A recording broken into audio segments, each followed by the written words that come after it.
Two are on the Zoom, so they will be brought forward as panelists when they're called. Link, if you would bring forward Misty Kieschnick, please.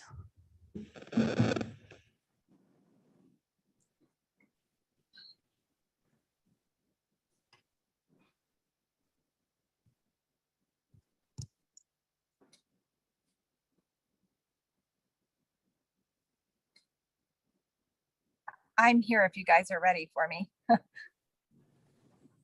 Yes, ma'am, we are. Okay, sorry, I thought I was going to see something visual. Good evening, Board of Trustees. I want to let you guys know I'm not as official as I would be if I were in a board meeting. I'm volunteering with our current school board members at a sports games. Anyway, I'm going to let you know I'm speaking on behalf of my son, Michael Moats. I was present to listen to the last meeting, and I have been walking along the way with him during this process. To start, I never in his entire education have had to file due process, have had to fight anyone to get reasonable accommodations.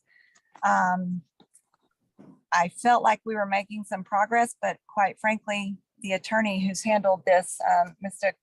Quezada, I believe it's how you say it, has been really disappointing, and in my opinion, personal opinion, sort of wasted some of your attorney fees. So I think you're familiar with the situation, but basically he enrolled in 2 classes, and in one class, he never started the class. He immediately started conversation with his professor, who has a full-time job and is not available by phone, and she checks email once a day. So each piece of conversation took an entire day. So it didn't move very quickly to begin with. The issue is that one, he has a 504 that states he's got asthma, ADD, and generally he doesn't need to take a break for, say, asthma, but he certainly does view away from the screen at times. So it was immediately an issue. He didn't start the class in hopes that he could drop that class because he was doing very well in the other class. Just drop that class and have it taken off his record, not just drop it and showing a drop, because he's working on his doctorate and frankly has never had a situation. So he's got an extremely good record up to this point and great grades, and I'm super proud of him. It took longer and longer. He consulted with some different people. The solution ended up being, after talking to your disability department and legal and all of that, was that he could, so the issue is that anytime you take an exam, you have to be present in front of a camera. You have to look around your room first on camera. And I understand in today's age, we have to watch for cheating. You have to go around your room, and then you have to sit without taking your eyes off of the computer to take your exam. So as a person without a disability, that would be quite challenging for me. But here nor there, that was not going to be possible for him. So lots of time has gone on by now. Now he can't enroll from the class, but the solution was that he could go to a testing center. Okay, that's fine, except for he was going to be required to pay to use that facility. Accommodations are put into place to ensure students with disabilities have a similar opportunity to benefit from the educational system as those without a disability. In my son's case, it seems that instead of seeking to understand the need for certain accommodations, they were instead questioned as if the disability itself were not valid. In fact, for that accommodation I just spoke about, he was expected to pay around $100 for each exam, and that's not a reasonable accommodation for him. It is not equal to what the other students are. They're not paying for their exam. So it just was not going to be feasible. Once the attorney got involved, I was frankly floored by many of his email. According to him, he's up to like $35,000, $40,000 of fees. And one comment, I'm going to touch on 2 email. One of them is, he suggested that my son he asked him, had he been in contact with Rudy Giuliani and, gosh, I can't think of it offhand, but a political.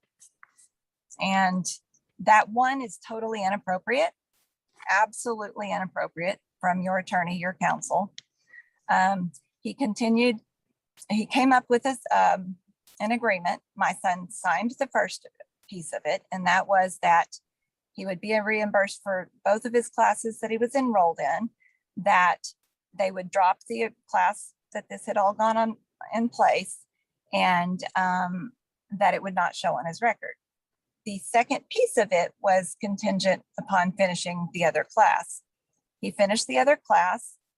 He received a 79.3 and was working with his professor on that, found out that they did round it up to a B.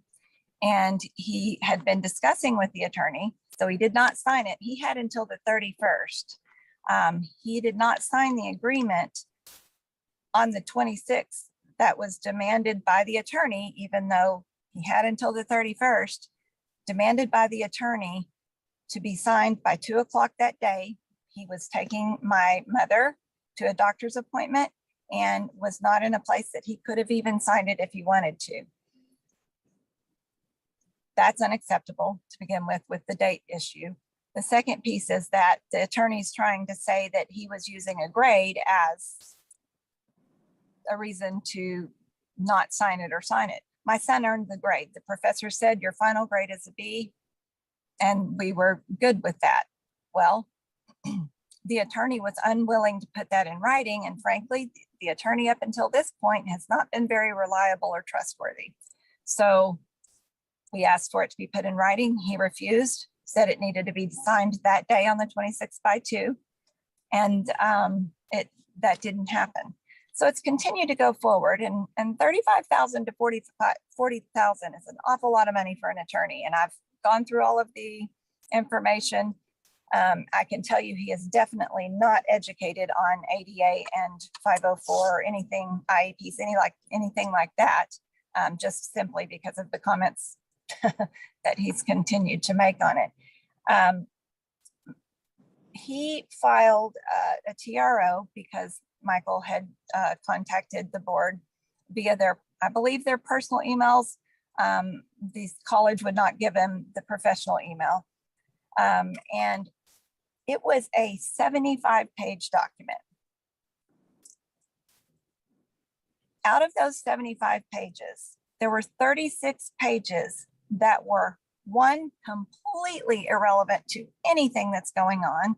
It's pulled up past conservative views that my son has had online. It dug up something that it just was really trashing and retaliating against my son. Well, the TRO was not put through all 100%. She put through part of it. Well, as soon as that happened, this is now all in one document for, anyone that looks it up can just get it all right there in one.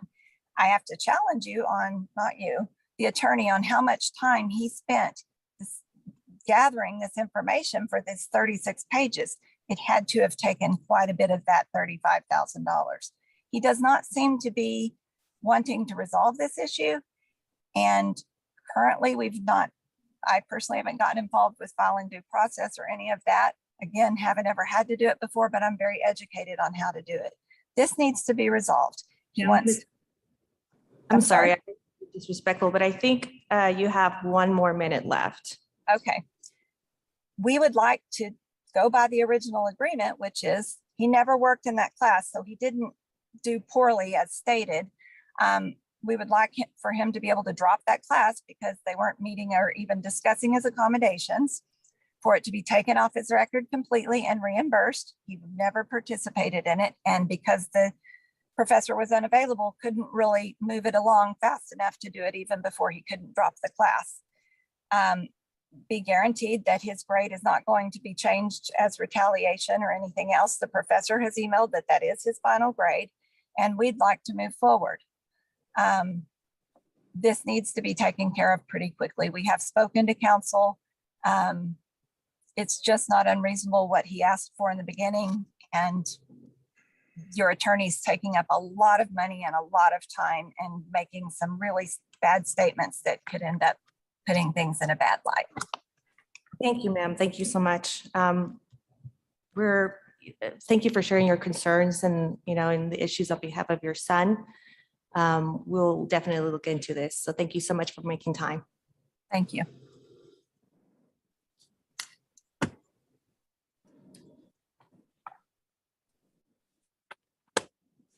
Madam Chair, we have one additional on Zoom, Michael Moats. Link, if you will promote Michael Moats to a panelist, please.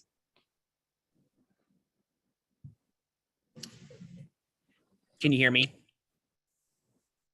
Yes, we can. We can. Okay, perfect. We'll have So, okay, just as a reminder, you have 5 minutes. okay, I understand. I'll let you know when your time is up, if that's okay. That's perfectly fine. So I do want to clarify a couple of things. Obviously, you guys just heard from my mom. I have been willing to sign the agreement that was initially proposed to me, which I did sign, and Dr. Head signed as well. And I'm willing to sign the supplemental agreement. What I was not willing to do was to try to figure out a way in which I am working during the day to do various tasks, school stuff, taking, family members to the doctors, whatever that may be. I was not willing to try and sign that with 45 minutes notice, especially given the fact that I didn't have time to review all of the facts. The original agreement signed by Dr. Head said I had until the 31st. You can't just come on the 26th and say, you now have 45 minutes to sign it. That's just not how contracts work. And frankly, they don't know what I would have done between the 26th and the 31st. And so, you can't argue that I wouldn't have signed it. Yeah, I mean, you don't know what would have happened. You're talking about the future. So that I just want to clarify really quick. And I'm still willing to sign that agreement, to be clear. The only thing I would ask is that the dates are updated, obviously, with the new dates that it would be signed. But okay, so I just want to go on record. Obviously, like she said, we're talking about $35,000, $40,000 in litigation costs. 36 pages were trashing, degrading, humiliating, and abusive stuff that were not relevant to a breach of contract case.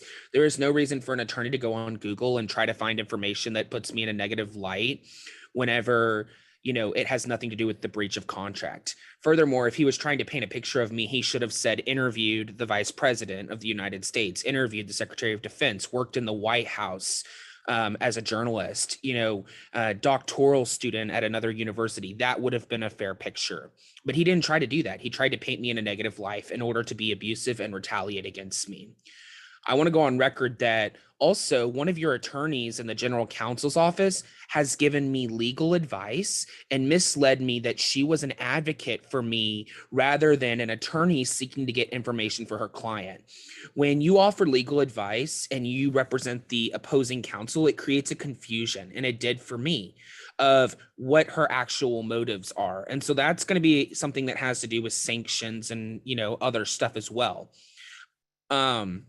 I looked at lawsuits against Lone Star College. You have multiple on race, disability, civil rights, due process, employment. I mean, I found over 15 lawsuits in the last, couple of years that, frankly, that's just sad that there are so many individuals that are coming forward to say this. And, it's the modus operandi of the college to engage in a settlement agreement to try to cover up their wrongdoing. I did some research in relation to the lawsuits filed against you guys versus other college district systems in Texas. You have 42% more litigation than the majority of the college I surveyed. I surveyed 5, and you had more than 3. 3 of those systems, you had more litigation.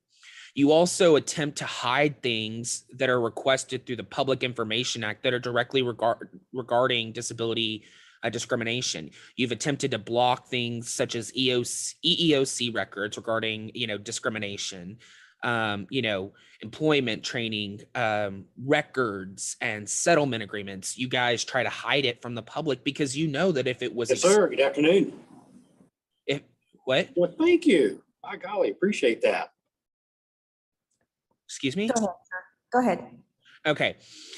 If, frankly, if that got out and it was exposed, it would not look good on the college.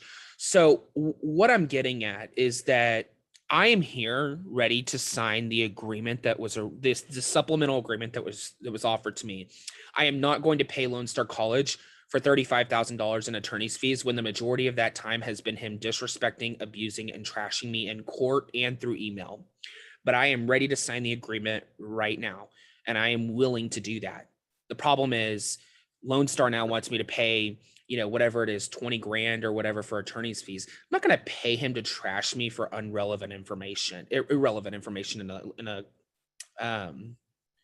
in litigation. So, I think that this has to, be looked at. I think that, trying to shorten an agreement that's supposed to be up until the 31st, having me sign it on the 26th, giving me less than an hour's notice is unreasonable. And so, you guys have now sued me for breach of contract, but Yeah, I'm afraid your time is up, but thank Okay. you so much. Thank Uh-huh. you so much for letting us know and for making time to express your concerns with us in public. Thank you so much. Desiree, do we have another guest? Yes, Madam Chair, we have one final speaker who is with us in the room today, John Bergduff. If you would approach the podium, please. You'll have 5 minutes, sir. Hello, John. Thank you. Hello. Hello. Good evening, everyone. Can you hear me all right? Okay. Please try to bend forward a little closer. Okay. Hello. I am Dr. John Bergduff, president of AFT Lone Star College. Thank you for the opportunity to speak with you today. It is nice to be here in person and to see many of you face to face. For the last 18 months, it has truly been a blessing to have technology available so that we could continue to do our work remotely and so that our students could continue to learn and not have to put their dreams on hold. However, we humans are social animals by nature, and whether it's students in a class or colleagues in a meeting, sometimes we just do better when we are actually together. We can see those subtle visual cues that are hard to see on a screen. For example, when a student doesn't understand or a colleague is feeling frustrated. So it is a good thing that we are cautiously beginning to come back together. We are not all the way back yet. We won't be all the way back until we can shake hands and pat each other on the back or give each other a hug. I don't know about you, but there have been times in these last 18 months when I could really have used a hug. That's not safe yet. It is frustrating and sad that we are not as far along in our recovery process as we'd hoped to be by now. The Delta variant has thrown us back into another surge, and now there is a Mu variant too. Our plans have had to pause. The union is grateful for the chancellor's decision announced yesterday that the process of bringing employees fully back on campus will be paused until October to see where the variants will lead us. Class sizes are being kept smaller than usual. Offices are being reconfigured for more social distancing. Public spaces are being fitted with plexiglass barriers to keep our interactions safe. The AFT is grateful for all of these measures. We are also grateful for the consistent safety advice we have heard from the administration. First, get vaccinated. Very few people who get vaccinated get sick. Almost none of them die. Vaccines are safe. Vaccines work. Second, wear a mask. Masks are how we protect our students and colleagues who can't get vaccines. Masks are how we protect our children.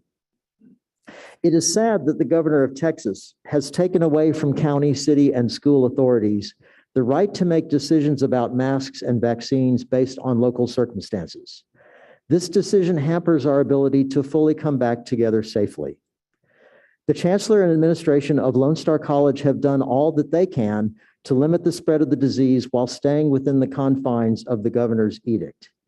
Safe behaviors are encouraged and tangible steps are taken to make those behaviors practical, but no one is mandated to do the right thing. It is interesting to note that some schools are going further. It is well known that Houston Independent School District decided to impose a mask mandate despite the governor's order. Once they took that step, other smaller districts have followed suit. So far, the courts in Texas have ruled in favor of the schools, at least for now. Did you know that at least one of our peer community colleges has decided to take a stand on masks as well? Last month, Austin Community College implemented a mandate that anyone over the age of 2 on college property must wear a mask. In addition, COVID testing is available on campus at various times through the week, and some of the campuses are set up as vaccination venues. It was their judgment that protecting students and faculty warranted going against the governor's order. Whatever one's initial reaction to ACC's decision might be, as we continue to monitor the progress of COVID and think about what steps are needed to help keep Lone Star safe, it is worth taking note that a precedent has been set for taking this very bold step. Earlier this week, I had the great privilege of being invited by a friend to attend Rosh Hashanah services at one of the synagogues in my neighborhood. The rabbi in his sermon spoke about vaccines and masks as the way our community gets beyond this pandemic. He also noted that turning masks into a culture war is not helping, and he urged his congregation to not pass judgment on the motives of those who don't want to wear them. Insulting someone will never persuade them. This is solid advice on which to end this talk. Whether we are talking to colleagues, our students, or even if we have the chance to talk to the governor, let us be courageous enough to explain and defend the science, and bold enough to make decisions when needed to protect each other, but loving enough to embrace those who don't agree, metaphorically, of course. We will only get through this pandemic if we do it together, so our common bonds of affection must not be broken. Thank you so much for your kind attention. Thank you, John, so much. Madam Chair, that's the end of our public comment. Thank you. Do we have any special introductions or guests, recognitions? None today? No. Okay.